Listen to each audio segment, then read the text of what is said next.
द्वितीय विश्व युद्ध के बाद आमतौर पर वैश्विक समुदाय ने इस निष्कर्ष पर पहुंचा कि अब अपने पड़ोसियों पर आक्रमण करके जमीन लेना उचित नहीं है। फिर भी 1921 में भारत ने पुर्तगाली विदेशी क्षेत्र गोवा पर आक्रमण करके इसे देश में शामिल कर लिया, और जिसे भारत सरकार ने एक ऐतिहासिक गलती के रूप में देखा, उसे सही किया। लेकिन एक पश्चिमी यूरोपीय राष्ट्र के क्षेत्र में अपनी सेना को भेजकर भारत ने एक सवाल उठाया। संसार ने इसका कितना समर्थन किया और किसी ने भारत को रोकने की क्यों कोशिश नहीं की? जैसा कि आप जानते होंगे, भारत ने 1947 में पाकिस्तान के साथ साथ ब्रिटेन से स्वाधीनता प्राप्त की थी, और ब्रिटेन के जाने के बावजूद अन्य यूरोपीय देश थे जिनके पास अभी भी इस क्षेत्र में कब्जा था।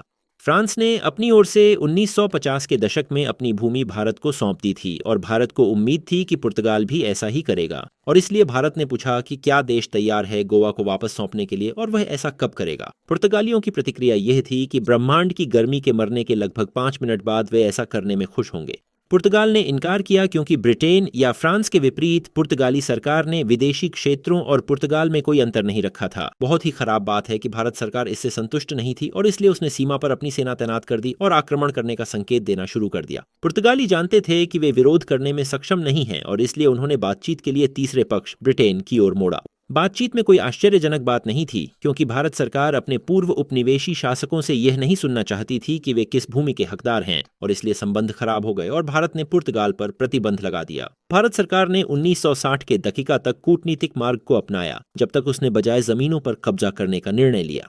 1921 के दिसंबर में भारतीय सेना ने गोवा में प्रवेश किया और 2 दिनों में इस पर कब्जा कर लिया था। पुर्तगाली गार्ड ने वहां समर्पण कर दिया था। तो दुनिया ने वास्तव में कैसी प्रतिक्रिया दी? सोवियत प्रधानमंत्री निकिता क्रुश्चेव देश का दौरा कर रहे थे जब आक्रमण हुआ। कम्युनिस्ट दुनिया के बाकी भागों के साथ उन्होंने भारतीयों को अपने देश को फिर से एकजुट करने पर बधाई दी। एक उल्लेखनीय अपवाद चीन, क्योंकि वह प्रतिक्रिया वहां पर अधिकांशतः गैर मौजूद थी। ठीक है, वे किसी चीज की योजना बना रहे थे। दुनिया के बाकी हिस्सों के बारे में बात करते हुए पुर्तगाली निश्चित रूप से बहुत खुश नहीं थे, लेकिन उन्होंने खुद को बचाने के लिए एक चाल चल दी, नाटो। आशा यह थी कि पुर्तगाल गोवा को देश के हिस्से के रूप में मानता है और इसलिए नाटो भी ऐसा ही करेगा, लेकिन ऐसा नहीं हुआ। बजाय अधिकांश नाटो देशों ने आक्रमण की निंदा की, भारत से वापसी का आग्रह किया, और कुछ ने भारत पर प्रतिबंध लगा दिया।